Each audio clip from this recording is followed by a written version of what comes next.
bulshanada dajal hawla bilisan bay kurkucaan ku tahay degmadaha Bursale xidhan tawan bulshay isku tashiga waa in laga bartaa mulkeeda bilan maalintuu soo baxa bilicdii degmada wax laga bedelay amni ballaadhan oo dadaal lagu baxshiyo horumar buu bulshada u baraarujiyey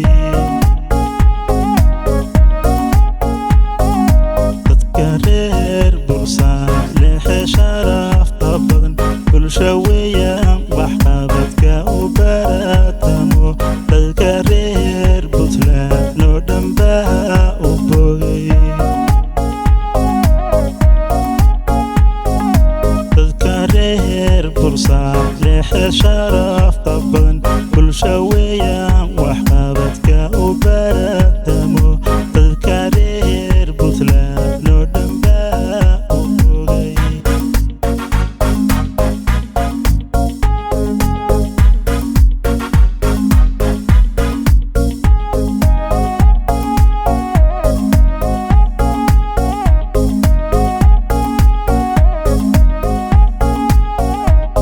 mulkeeda bilan maalintuu soo baxa bilicdii degmada wax laga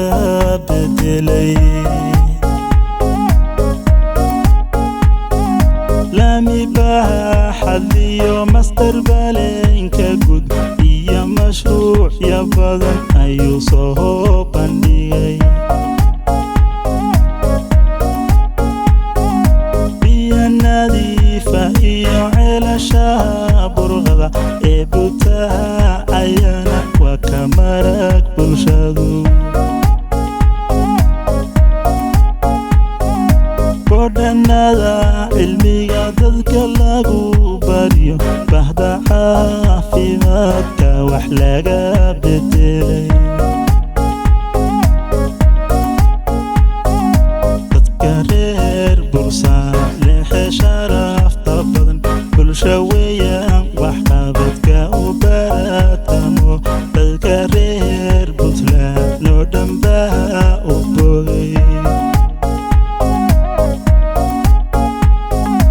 dadka reer Bursale sharafta badan bulsha weeyaan waxqabadka u baratamo dadka reer Puntland oo dhan baa u bogay dadka reer Bursale